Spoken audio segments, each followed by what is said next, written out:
Ang maging ina ay hindi biro. Tama, mga mothers? Oo. Nagjo-joke ba kayo? Hindi. Ang maging ina ay hindi biro. And I want you to know that your function and role as mothers were designed by God. Ang galing ng Diyos eh. Kasi hindi ko maisip na lalaki ang magbuntis. May mga lalaki na mukhang buntis. Tignan nyo nga, yung katabi nyo mukhang buntis. Hindi ko maisip eh. No? Hindi ko maisip na yung lalaki magbubuntis tapos panganganak. Paano siya panganganak? Di ba? Di ba? Kaya ang galing talaga ng Diyos na nag-design po siya ng ibang klaseng sistema ng tao o katawan sa katauhan ng isang babae para siya po yung magbuntis at siya yung manganak at siya yung may kapasidad na arugain yung baby, manurture, di ba? Kaya makikita nyo mga kapatid na yung pagiging babae nyo, the fact that you're able to conceive and you can give birth and you have the ability to nurture a baby, it was really God-given. You know, Diyos ang nag-design yan sa inyo mga kapatid. And that is your role. That is your responsibility. Kaya gusto kong ma-realize nyo na ang pagiging nanay mo, hindi yan ipinasa ng tradisyon o mga magulang mo sa'yo. You did not inherit from your parents. Talagang Diyos ang nag-design sa'yo na maging nanay. Kaya kayong mga single ladies dyan, talagang dyan kayo pupunta. Diba? Tapos, ang role ninyo bilang nanay, hindi po law o konstitusyon, hindi po batas ng lupa ang nagbigay sa inyo ng assignment o function na maging nanay. It was God Himself who gave you that sacred role and responsibility to be a mother. So are you thankful, mothers, that God created you to be a mother? Sino ang mother na thankful? Yung bang, meron ba sa inyong mga nanay na, sana lalaki ako? Meron ba? Sana hindi ako nanay. Meron ba sa inyo dyan? Wala naman. Oo. So dapat thankful ka na kirineate ka ng Diyos na nanay at i-fulfill ang role ng isang nanay. Therefore, ang pagiging nanay mga kapatid, huwag mong isipin na pinanganak kang maging nanay. Huwag mong isipin ng pagiging nanay ay binigay o inassign sa iyo ng gobyerno o konstitusyon. Dapat maunawa mo na, Lord, it was you who chose me to be a mother. You mothers today are chosen by God to be a mother. I want you to realize that. So, nakam ni Apo Diyos no aping ananang kaita. That's why you should thank Him for making you one. And you should ask Him to give you strength because He was the one who chose you to be one. So when time comes na pagod ka ng nanay, gusto mo nang mag-give up bilang nanay, nadi-discourage ka na, sabihin mo, Panginoong Diyos, hindi ko pinili ang maging nanay. Ikaw po ang pumili sa akin na maging nanay. Bigyan nyo naman po ako ng lakas at kakayanan na i-perform ko ang inyong pinili para sa akin na assignment sa buhay na ito. So, being a mother is a God-given and God-assigned responsibility. Receive it as a sacred. The word sacred means parang galing sa Diyos talaga, no? Galing sa Diyos talaga yan. Amen ba mga kapatid? So, who among of you are happy mothers? Taas ka ng kamay. Happy mothers. Oo, kasi walang kwentang sabihin namin Happy Mother's Day sa'yo, hindi ka naman happy. Dapat pag sinabing Happy Mother's Day, happy ka talaga. O, yung mga wives, kahit wala pang anak, itaas yung kamay nyo. Happy kayo na wife, happy kayo na mother. Taas ka ng kamay. Oo, parang yung iba nahihirapang magtaas ng kamay, oh. Okay, parang hindi na kayo happy, ah. Mga kapatid, hindi na amen ang sigaw nyo, oh men. Okay. Now, you know, mothers have a very unique love for us. Mother's love. Let me just show you, Pakita ko lang sa inyo paano magmahal ang nanay. Okay? Paano ba nagmamahal ang nanay? Number one, a mother conceives. Conceive means agbuntis. Sikog. Siyempre, pag nagsikog, manganak. Gusto nyo ba yung magsikog kayo na hindi manganak? Mahirap yun. Diba? So pag nag-conceive yan, manganganak yan. Number two, a mother cooks. Wow. Sino po sa inyo magaling magluto na nanay? Taas nga ng kamay. Ah, oo. Wow. Sino sa inyo hindi nyo hilig magluto? Gusto nyo maghugas ng plato? Taas ng kamay. Pambira. Pastor, hindi ko hilig magluto. Ang hilig ko kumain. Taas ang kamay. Pambira. Pero mother cooks, ang ibig sabihin ng mother cooks mga kapatid, they prepare our nourishment. Doon pa sa tiyan, nakakonect yung umbilical cord natin. Alam natin yan scientifically, di ba? Doon pa lang ninonourish ka na ng nanay mo. Nung pinanganak ka, pinadede ka, nourishment yon. Hanggang sa paglaki, that's what our mother does. The word mother cooks means they nourish us. Number 3, a mother coaches. We learn our foundational skills and learnings of life from mother. Tama? Sino sa inyo maraming natutunan kay nanay? Yun, di ba? Sinong nagturo sa'yo mag-toothbrush? Si nanay. Sino nagturo sa'yo paano maligo? Di ba? Sino nagturo sa'yo paano magdamit? You see? Mother clothes, di ba? Kasama dyan, mother clothes. Siya yung nagdamit sa'yo. Correct? Pira, no? Number four, number 4, mother clothes. Number 5, a mother comforts. Pag nadadapa ka nun, sinong unang tinatawag mo? Auntie? Hindi man Uncle? Pag nadapa ka nun, nasugatan ka, Mayor, sabi mo ba? Hindi nanang ko. Inang. Di ba? Siya ang unang tinatawag mo. Number 6, a mother cheers you up. Diba? A mother cheers you up. Anong ibig sabihin ng cheer you up? Siya yung nag-encourage sa'yo. Anak ko, anong sabi? Nagbasa anak ko. Ilipas mo na ba? Nagbasa anak ko. Yan. So, ilagay mo lahat yung 6. Yan. Basahin nyo lahat. Go! A mother conceives and gives birth. 2. A mother cooks. A mother coaches. A mother clothes. A mother comfort. I cannot imagine how you live without a mother. Ito ang tanong ko po sa inyo. Yung mga young people, tumayo kayo. Come on, all young people, stand. Young people, working young people, studying young people. Tayo kayo. Sige, tumayo mga young people. Lahat kayo, lahat. Okay. Mga kids, tumayo kayo. Mga kids, tumayo kayo. Tayo. Yung mga kumanta pa kanina, stand up, stand. Okay, nakatayo na kayo? Alright, basahin nyo nga ulit yon. Ulitin natin anong ginawa ni mama sa inyo? A mother conceives and gives birth. 2, a mother cooks. 3, a mother coaches. 4, a mother clothes. Mother comfort cheers you up. Okay, listen. Lagay mo naman yung mukha ko dun sa side kung pwede. Okay, tanong. Tanong ko sa inyo, sino ang tao na willing na gumawa ng lahat yan sa inyo? Setting aside your mom. Is there anyone who will be willing to do that for you, guys? Tell me. Will your classmate be willing to do that for you? Do you think your classmate will be willing to give birth to you? He will be willing to cook for you every day, coach you, clothe you, comfort you, cheer you up? Anyone?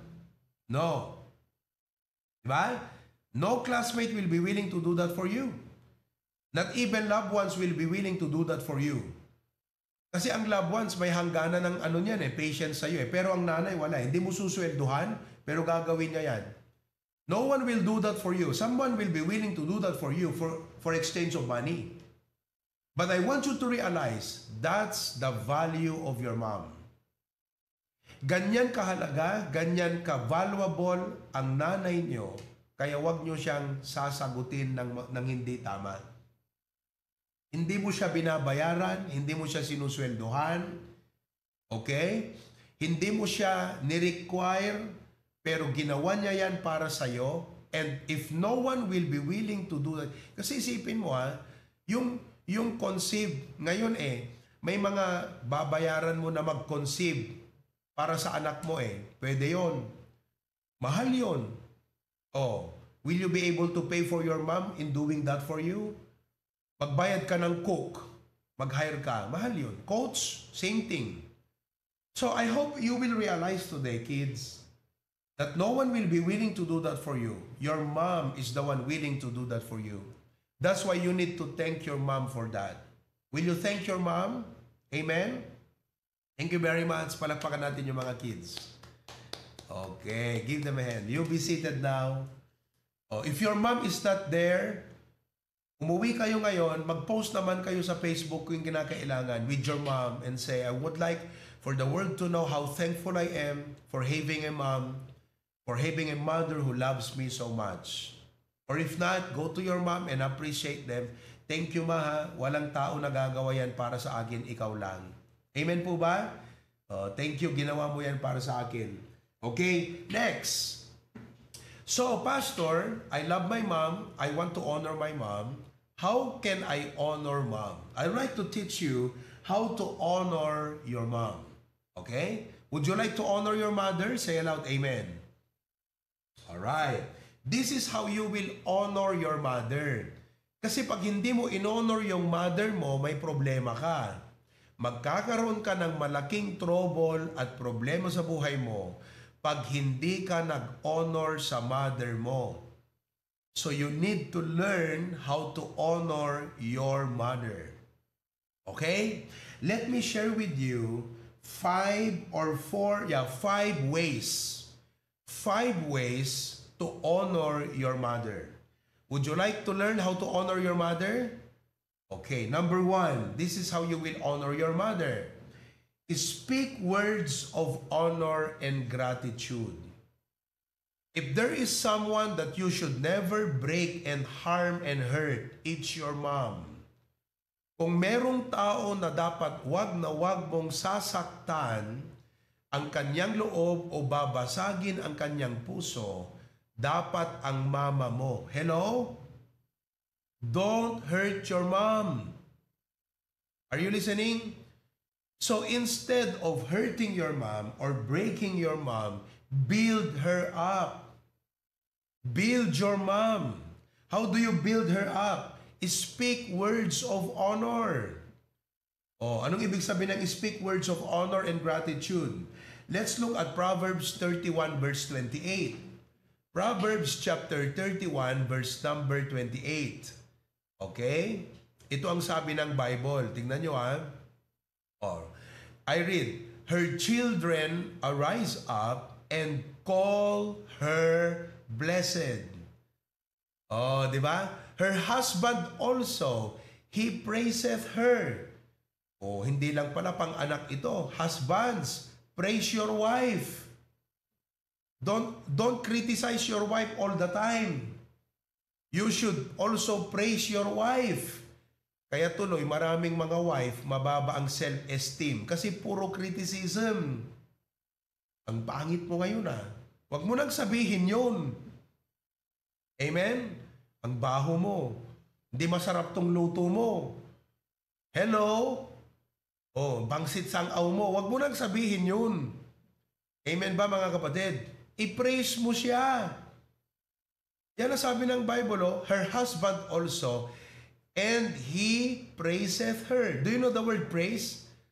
The word praise is where you get the word appraisal.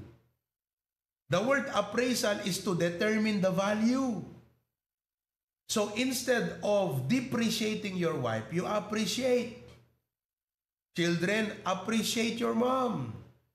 When you acknowledge the good things that your mom has done to you, it increases her value.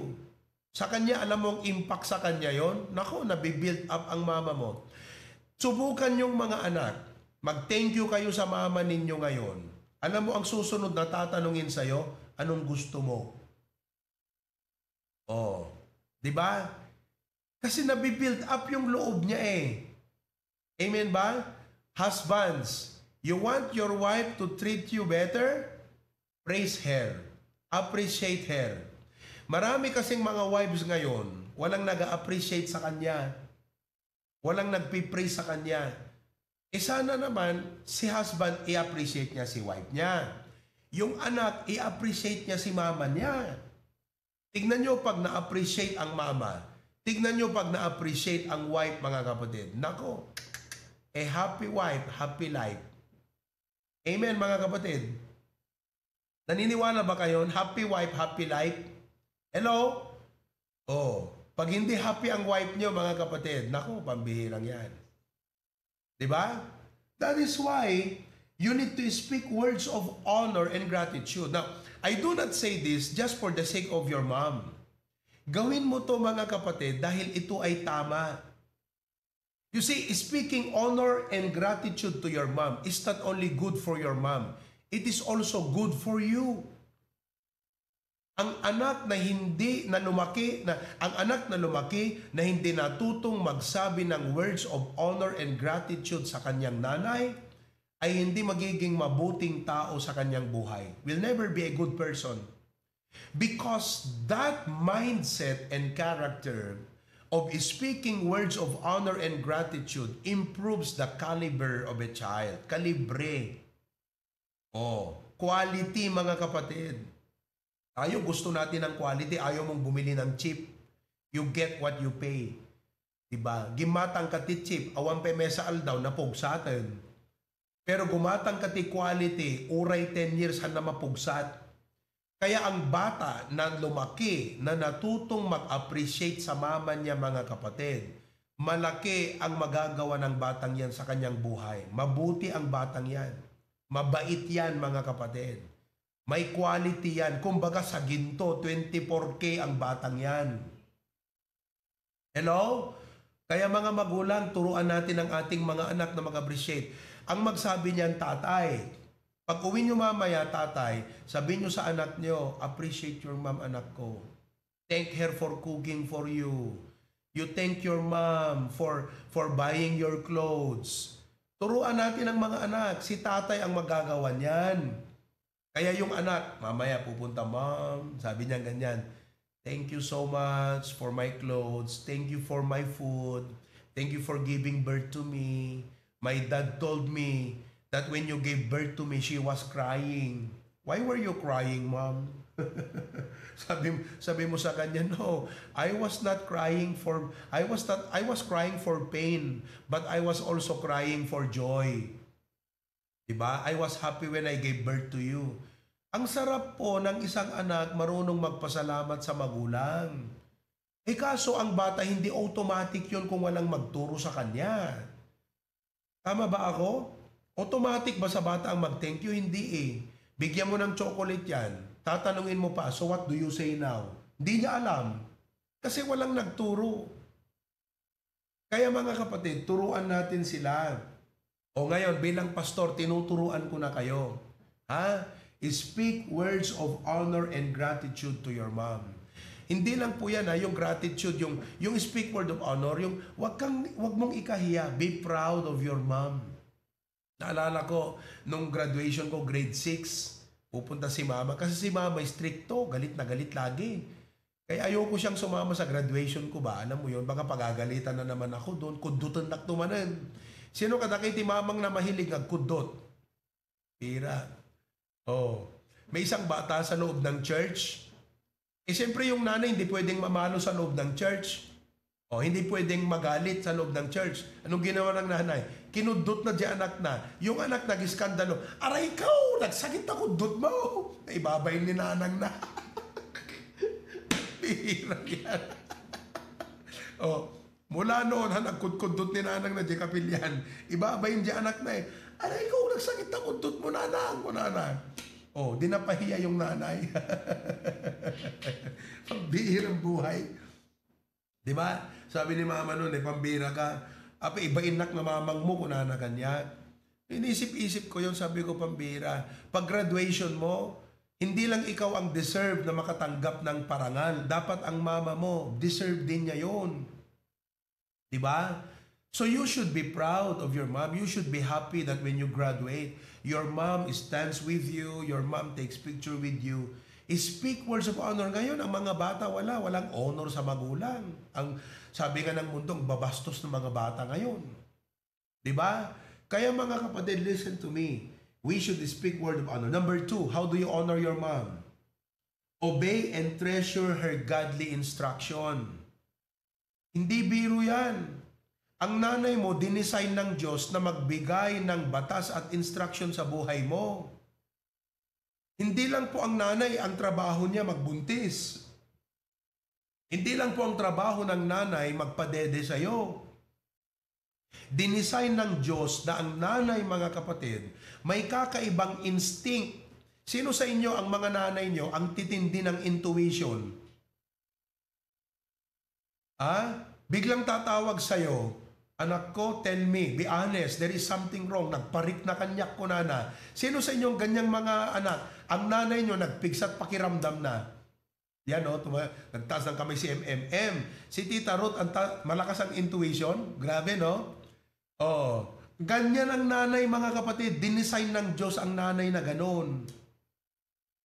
Huwag kayong magugulat. Bakit mamay nagsumbong sa... Walang nagsumbo. Intuition ang tawag doon. Motherly instinct ang tawag dyan, kapatid. Oh, kahit hindi mo sinasabing may problema ka, alam niya. Sino sa inyo ang ganon? Hindi nyo sinasabi ang problema nyo, pero alam ng mama nyo, taas ang kamay. Grabe, no? Parang may third eye ang mama mo, no? Parang siya si Madam Auring. May bolang kristal sa bahay. Alam niya. Kasi po, dinisign ng Diyos ang nanay na may motherly instinct.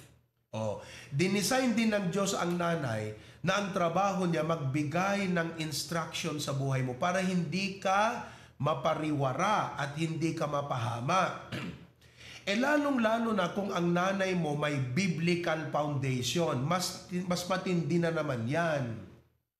Kung ang nanay mo may sense of godliness, may biblical foundation, mas maganda ang instinct niya para sa'yo. Kaya mga anak, i-honor mo ang nanay mo, i-respect mo yun. Igalang mo yung pag-design ng Diyos sa kanya na ganon. Huwag mong baliwalain yun kasi yun ang design ng Diyos sa kanya eh. Pag binaliwala mo yun, mga kapatid, ikaw ang mawawalan. Biruin mo kung wala kang nanay, sino magbibigay ng instruction sa'yo na yung ibigay niyang instruction out of care and concern? Minsan nami-misinterpret mo kasi nga naman ang nanay laging galit pag magsalita, laging serious, di ba? Kaya tuloy feeling mo, pag nag-instruct sa'yo, pag nag-rebuke sa'yo, akala mo galit siya sa'yo. Hindi siya galit sa'yo. Care and concern yun. Hello? Are you listening, mga kapatid? Kaya dapat igalang mo yun, i-respect mo yun. Yun ang design ng Diyos sa kanya. Mga anak, nakikinig ba kayo? Amen? You see? So, Proverbs chapter 1 verse 8. Anong sabi ng Bible? Proverbs 1 verse 8. My son, hear the instruction of thy mother. Forsake not the law. Kita mo? Kaya ang batas pala ng bahay, yung nanay, law. Grabe. Hindi mo mababali. Law eh. Diba? Kaya kung ang anak hindi nakikinig doon sa batas ng nanay, magiging loko-loko ka. That's why listen to me. Dinisign ng Diyos na ang nanay may batas. Ano ang purpose ng law, mga kapatid? To set order and peace. Kaya ang nanay, pag wala sa ayos ang bahay, pag wala sa ayos ang anak, mga kapatid, mabait ang nanay. Amen? Nakangiti. Amen? Wala.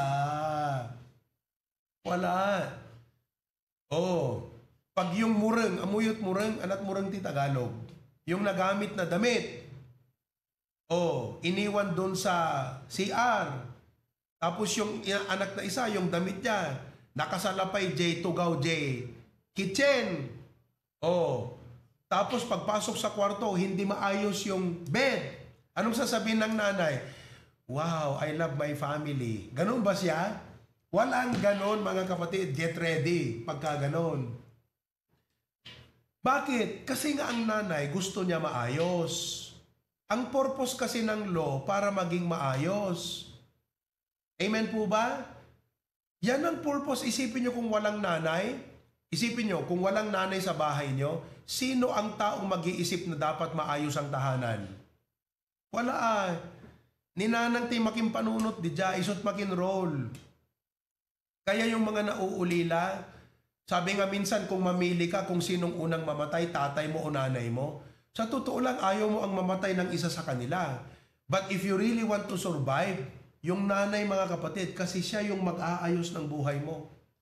Kasi kung si nanay namatay, si tatay lang, awang mangkita tabadong. Awang mangurnos ta biag mo, awang mangurnos tabadong. Awang mangkita ta sapatos mo, awang manglutoging ka. Kasi si tatay, hindi niya linya yon. Naunawaan niyo mga kapatid? Ang linya ng tatay, nagtatrabaho yan, naghahanap buhay yan. Si nanay, siya ang nakakakita lahat doon. That's why i-respect mo yon. Sabi mo, Nay, thank you ha. Kahit pala galit na galit ka, thank you. Nalawlawagan nag-imprits ni pastor. Naunawaan ko na, bakit lagi kang galit? Kasi nga wala kami sa ayos. Oh, nagiginig ba kayo mga kapatid? You see? Kaya i-respect mo yan. Number 3, how do you take care? How do you honor your mom? Care for her, especially in old age. Ibig sabihin mga kapatid, pag tumanda na siya, hindi niya na kayang alagaan ang sarili niya. So ngayon, sino ang mag-iisip para siya ay maalagaan ng mabuti? Anak. Oh, by all means, di ba? Nung tayo, hindi natin kayang alagaan ang sarili natin. Siya ang nag-take good care sa atin. Kaya pag hindi na rin nila kayang alagaan ang sarili nila, let us make sure that they are taken care of. Amen mga kapatid? Oh, sa 1 Timothy chapter 5 verse 3 nakalagay. 1 Timothy chapter 5 verse 3, ano sabi doon? Honor widows, lagay mo, that are widows indeed. Kaya nga, sabi ko kahapon, timing, meron ba tayong widow dyan? Meron tayong widow, wala. Anong ibig sabihin ng widow? Ang ibig pong sabihin ng widow, bintana. Yung ba yun? Widow. Hindi, window pala yun, window. May widow tayo. Or single na adult na.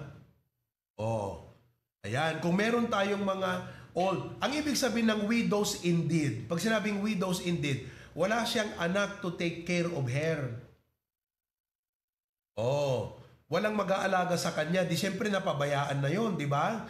Ngayon, sa church natin, pag may ganon, mapalad kayong mga widow kung may anak kayo. Pero kung wala kayong anak, blessed pa rin kayo kasi may church kayo, ang HBBC will take care of you.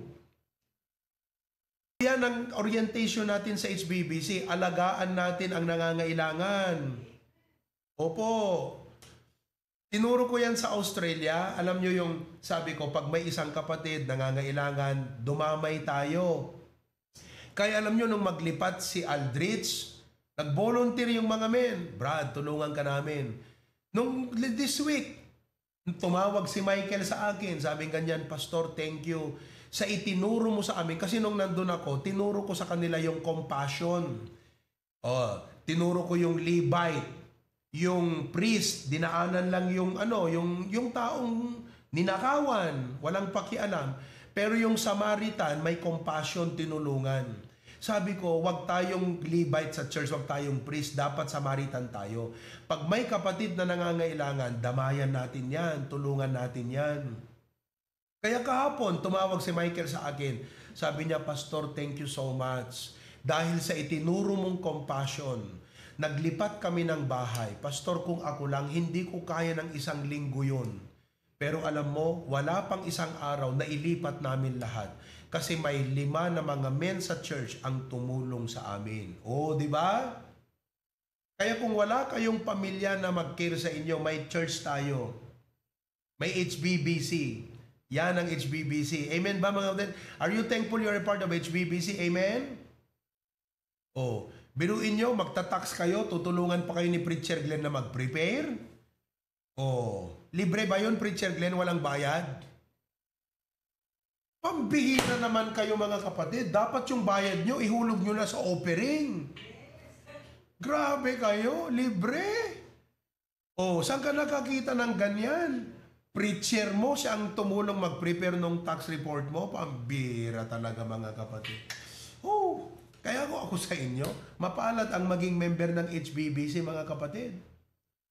Kahapon, may isang kapatid, hindi natin member yung misis niya. Siya lang yung nag-a-attend ng church, lumapit sa akin. Sabing ganyan, Pastor, yung wife ko ooperahan bukas. Kailangan niya po ng dugo. Sabi ko, sige, lapitan mo yan si Lester. Nag-prepare sila ng yung letter. Pinirmahan ko kasi si Lester po, ang ating medical key person in charge dito sa church. Pinirmahan ko. Sige, yung stock natin ng dugo, bigyan mo yung kapatid na yan. Yung misis niya, bigyan mo. O, di ba? See, blood can save a life. O, nung pandemic, panay ang monitor ni Preacher Glenn dito. Sabi niya, bumuo tayo. Siya yung nakaisip nun bumuo tayo ng health team. Sabi niya ganyan, medical team. So mga kapatid, talaga puso ng Kristiyano ang mag-take care sa nangangailangan. Kaya kung Kristiyano kang totoo, nanay mo yan. Talagang, Lord, bless me so much that I can not only take care of my family, we could also take care of our parents when they can no longer take care of themselves. Amen ba mga kapatid? James 1:27, anong sabi ng James 1:27? Ang ganda Pure religion and undefiled before God and the Father is this, to visit the fatherless. Yung mga walang tatay, bisitahin. Widows in their affliction. Diba? To keep himself as father. Mga kapatid, dapat meron tayong ganyang compassion, lalo sa ating mga magulang. Amen po ba mga kapatid? Number 4, how do you honor your mom? Live righteously. Live righteously. Kasi, kung hindi maayos ang pamumuhay mo, ang unang masasaktan, Diyos. Ang pangalawang masasaktan, nanay mo. Ang kaibigan mo, wala namang pakialam yan sa'yo actually. Bakit? Kung nabilanggo ka ba, sasamahan ka ba sa bilangguan ng nanay mo? Siya bang magpiyapiyansa sa'yo? Yung mga kaibigan mo, hindi Nanay mo pa rin Diba? Kaya nung sabi ng Proverbs chapter 10 verse 1, Proverbs 10:1, the Proverbs of Solomon, a wise son maketh a glad father, but a foolish son is the heaviness of his mother. Ang anak na wala sa ayos ang buhay, mga kapatid, kabigatan sa nanay yan. Kaya mga anak, madali namang magsuot ka ng t-shirt ng I love my mom. Pero ang tigas-tigas ng ulo mo, walang kwenta yung t-shirt mong I love my mom. Hello? Ang maganda, yung mabait ka sa nanay mo, tapos magsusot ka ng t-shirt, I love my mom. Totoo yun. Pero yung magsusot ka ng t-shirt, I love my mom. Diba? Pero doon sa likod nakalagay, ako ay pasaway. Diba? Walang kwenta yung I love my mom mo na yan. Are you with me? You see? Number 5, bless her. Pag birthday niya naman niya, regaluhan mo siya. Sino sa inyong nagregalo sa mama niya nung birthday ng mama niya?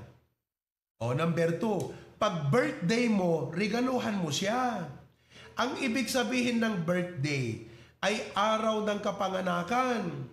Sino ang dapat pasalamatan mo pagka birthday mo? Number 1, Diyos. Siyang nagbigay ng buhay mo. Number 2, si mama mo. Kasi si papa mo, hindi ka naman pinanganak Si mama mong nagpanganak sa'yo. Siyang naghirap ng 9 months. Siyang inoperahan. Amen? Siya yung nag-labor nga anong pangawag mo, DJ nga mintino ka, nangiyanak. Nangipultit king ka. Pultit kas lababoy, kaya pambira. Isot nangipas ngay king ka. Kaya pag birthday mo, regaluhan mo siya. Nung nandun kami sa Sydney, di ba? Pagkatapos namin, buti sabi ni Preacher Glenn, anong gusto niyong kainin? Ganda ng tanong na yan. Sabi ko sa isip ko, Chinese restaurant. Ayun, pumunta kami sa Chinese restaurant. Naalala mo yun, Preacher Glenn? Kumain kami doon. Grabe, order ako ng marami. Namiss ko yung Chinese Pagkatapos noon, sabi niya, sige, hiwa-hiwanay tayo May punta kami rito. Sama kami ni Mama. May nadaanan kaming trip store doon. Tignan natin yan. Mabira, si Mama. Agisuot-suot ti sing-sing kadar aritos. Sabi niya, may konti akong ipon, bibili ako. Sabi ko, sa isip ko, okay naman yun kasi ang ginto investment. Pag binili mo mura, pag binenta mo na after 10 years, mahal na yon, investment. Oh, sige, bili ka man. Pero sa isip-isip ko, sige, bilhin mo yan, ako magbabayad. Tapos sabi niya sa akin, gamitin natin yung card mo. Yung card ko, yung credit card. BPI yung credit card ko eh. Sabi ko, may pera ka pero credit card ko gagamitin mo. Oo. So may nagustuhan ngayon siya. O di, okay na yun ma, okay na, okay. Kinaskas ko, pambira, tuwang-tuwa siya. Ako naman, credit card ko yun eh. Diba? Oh, pero dumating kami sa hotel, anong sabi ko kay ma? Sabi ko, ma, March yan, that was last March. Sabi ko, ma, birthday ko sa May. Nag-iisip ako ng regalo ko sa'yo dahil birthday ko. Huwag mo nang bayaran yung binili mo na jewelry na yan. Ako na ang magbayad dyan. Regalo ko yan sa'yo. Oh, di ba mga kapatid? Nakakatuwa lang na ikaw yung nag-birthday kasi birthday is panganak yun eh. Yung nagpanganak sa yung pinasalamatan mo. Brethren, bless your mom. Amen? O, kayo mga estudyante, bless your mom. Amen? Hindi perpekto ang nanay natin. Diba? O, pero siya yung binigay ng Diyos. Bakit? Pinili mo ba ang nanay mo? Hindi naman ikaw ang pumili. Diyos naman ang pumili. O, now, let me go to the last point. Alam ko, alas 11 na rito, alas 5 nyo na dyan, no? Last point, okay pa ba kayo dyan? Oh, enumerate ko lang to. Why honor your mother? Why honor your mother? Bakit? Bakit dapat mo siya i-honor? Number one, because God commands it. Ang Diyos ang nag-design ng buhay eh. Bakit? Mas magaling ka ba sa Diyos? Kung ang Diyos ang nag-design ng buhay, nag-set up ng family, nag-set up ng sibilisasyon, siya ang may utak lahat dyan, sundin mo yung kanyang utos. Kasi hindi siya nag-utos ng bagay na makakasira sa kanyang ginawa. Lahat ng inutos ng Diyos, makakabuti sa kanyang ginawa. Kaya God commands it, mga kapatid. Anong sabi ng Ephesians 6:1 and 2? Children, obey your parents in the Lord, for this is right. Oh, ang ibig sabihin ng right dyan, hindi yung karapatan. Hindi yung karapatan ng magulang na sundin mo siya. Ang ibig sabihin yun ang tama. Halimbawa, yung mga gumawa ng constitution dyan sa Amerika, oh, ginawa nila yon para bumuti, gumanda ang Amerika. Sundin mo yun. Sundin mo yung utos na yon. Kaya kapatid, sundin mo ang utos na to. Kasi nga, Diyos ang nag-utos nito. Diyos ang may design sa family eh. Siya ang nag-design ng tatay, nag-design ng nanay, nag-design ng anak. Siya po yung may utak sa lahat dyan. Plano niya yun eh. Kaya pag may sinabi siya na gagawin mo yun. Pag binayolate mo yun, sinisira mo yung kanyang ginawa. Kaya ang lahat ng anak na hindi marunong mag-honor sa magulang, sumisira sa ginawa ng Diyos. Anong mapapala mong mabuti pag sinira mo yung ginawa ng Diyos? Biro mo, ang ganda-ganda ng ginawa ng Diyos, so sisirain mo lang. Dahil hindi mo ginawa yung tama at utos niya. Sundin mo kasi utos ng Diyos yan. Number 2, why should you honor your mother? Number 2, because of the law of sowing and reaping. Oh, may batas kasi sa Biblia of sowing and reaping. Ano yung sowing and reaping? Galatians 6:7, basahin ko. Galatians 6:7. Oh, be not deceived, God is not mocked. For whatsoever a man soweth, that shall he also reap. Grabe yan. Oh, babaliin mo ba yan? Sabi niya kung anong itinanim mo, yun din ang aanihin mo. May nagtanim ba ng apple nung umani, orange ang bunga? Hello? Nagtanim ng watermelon nung mag-ani, puro kamatis ang nandun. Walang ganon. Kung anong itinanim mo, yun din ang aanihin mo. Tatandaan nyo to mga ladies, magiging nanay din kayo. Magiging nanay din kayo. At ito ang tanong ko sa inyo mga single ladies. Papaano kaya kung isang araw, naging nanay ka, binigyan ka ng anak na babae, at yung anak mong babae, katulad mo ngayon? Will you be a happy mom? Kung tamad ka, magkakaroon ka ng anak na dalaga, kasing tulad mo ngayon, will you be a happy mom? Be the kind of child so that when you become a mother, you will be a happy mother in having a child just like you right now, mga kapatid. Amen po ba? Kayo namang mga lalaki, single men, listen, mga boys, listen now. Pag ikaw ay nagkaroon ng anak na dalaga, okay? Gusto mo ba yung anak mong dalaga ang mapangasawa niyang lalaki katulad mo ngayon? O, masasabi mo ba na ako bilang boy, kung katulad ko ang mapapangasawa na magiging anak ko na dalaga, naku, mapalad ang anak ko. Masasabi mo ba yun? Eh kung ang tigas ng ulo mong anak, kung sumagot sa magulang, ganun na lang. Most likely mga kapatid, how you treat your mom, that's how you will treat your wife. Kaya mga kapatid, listen, if you are a man right now, think about this. God will give you a daughter. Would you like your daughter to marry a man just like you? Because what you sow, you will reap. Sa Bible yan mga kapatid. Number 3, why honor your mother? Because time is short. Not your time, their time. Tingnan nyo mga nanay nyo, malapit na po yan. Ang Tagalog ng time is short, malapit ka nang mamatay. Hello? Oh, yung mga nanay, malapit na po kayo eh. Tanggapin nyo ng katotohanan. Time is short. Ang punto ko rito mga kapatid, it will be too late to show your love to them when they are dead. Eh kahit pabilhan mo yan ng 1 million worth na kabao, mararamdaman niya pa ba yun? Oh, kahit man agpartikan tut sa nga pulo nga baka nga agpadayaton na tayo ni nanang mo, mararamdaman pa ba ng nanay mo yun? Wala na. Ngayong buhay pa siya, ngayon mo na iparamdam sa kanya na mahal mo siya. Amen ba mga kapatid? Are you still listening there? Buhay pa ba kayo?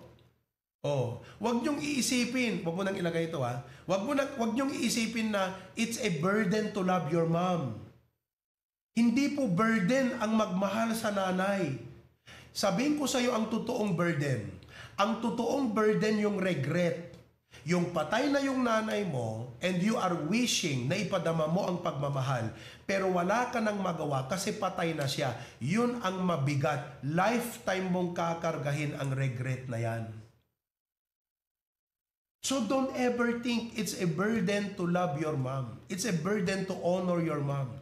The real burden is when they are dead and you are wishing you express your love, but you cannot express it to her anymore because she is lying 6 feet below the ground on the grave. That's a burden you will carry in a lifetime.